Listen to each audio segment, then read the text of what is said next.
पावसाळ्याच्या दिवसांमध्ये विविध विकारांचा सामना आपल्याला करायला लागतो. तसंच त्वचेची काळजी घेणंही गरजेचं असतं. अर्थातच केसांची काळजी घेणं सुद्धा तितकंच आवश्यक आहे. हवेतली आर्द्रता जास्त असल्यामुळे या दरम्यान केसांचे विविध विकार होऊ नयेत म्हणून निगा राखणं फार गरजेचं आहे. याबद्दलच गौतमी आपल्याला माहिती देतेय.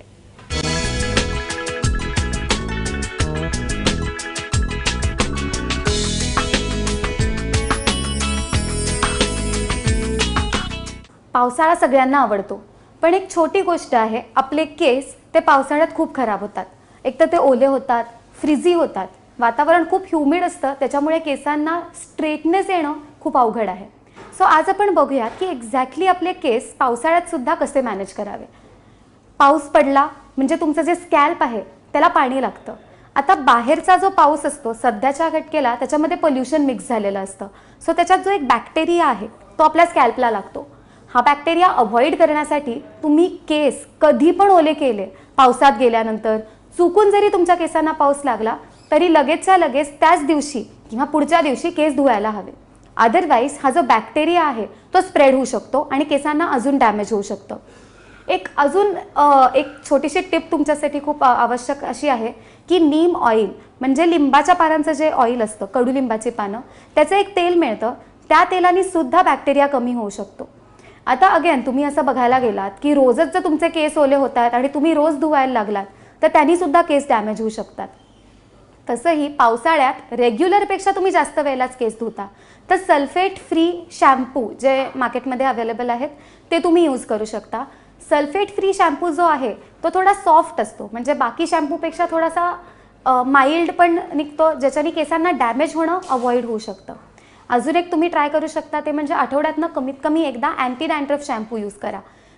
केसांमध्ये पाणी पडणं आणि ते पाणी तिथेच थांबणं याने डॅन्ड्रफ क्रिएट होतो. सो त्यासाठी अँटी डॅन्ड्रफ शॅम्पू आठवड्यातनं एकदा तुम्ही वापरायलाच हवा. अजून एक महत्त्वाचा पॉईंट म्हणजे कंडिशनिंग.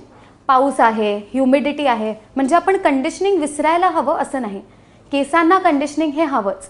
दोन प्रकारचे कंडिशनर्स असतात. एक असे जे शॅम्पू नंतर तुम्ही केसांना लावता आणि त्या पाण्याने धुवून टाकता, आणि दुसरे कंडिशनर्स असतात ज्याला आपण म्हणतो लिव्ह इन कंडिशनर्स, म्हणजे तुमची आंघोळ झाल्यानंतर तुम्ही केसांना ते कंडिशनर लावता आणि ते तसंच राहू देता फॉर द होल डे. याला म्हणतात लिव्ह इन कंडिशनर्स. सो मॉन्सूनमध्ये स्पेशली लिव्ह इन कंडिशनर्स खूप जास्त इफेक्टिव्ह असतात. एक अजून इम्पॉर्टंट पॉईंट असा की तुमच्या केसांचं एक नॅचरल टेक्स्चर असतं, म्हणजे नॅचरली तुमचे केस खूप स्ट्रेट आहेत, नॅचरली तुमचे केस वेव्ही आहेत, कर्ली आहेत.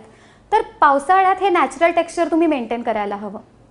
फॉर एक्झाम्पल तुमचे केस वेव्ही आहेत आणि तुम्ही पावसाळ्यात ते केस स्ट्रेट केले आहेत, तर तुम्ही जेव्हा बाहेर जाता तर बाहेर जी ह्युमिडिटी आहे त्याच्याने तुमचे केस फ्रीझी होऊ शकतात.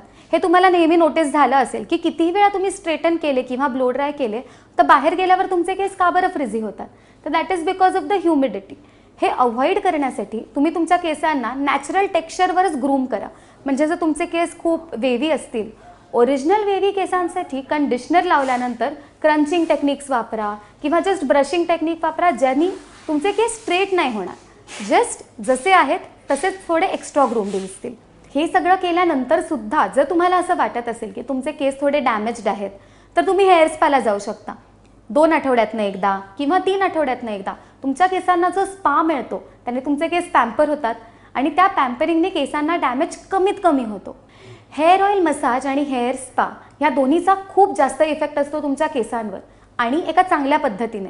अगेन ह्या सगळ्या टिप्स फॉलो करायच्या की ह्याच्यातल्या कमी फॉलो करायच्या, 2च फॉलो करायच्या, हे तुम्ही डिसाईड करायचं आहे तुमच्या शेड्यूल अनुसार. सो ह्या सगळ्या टिप्सचा तुम्हाला कितपत फायदा होतो ते आम्हाला नक्की कळवाल.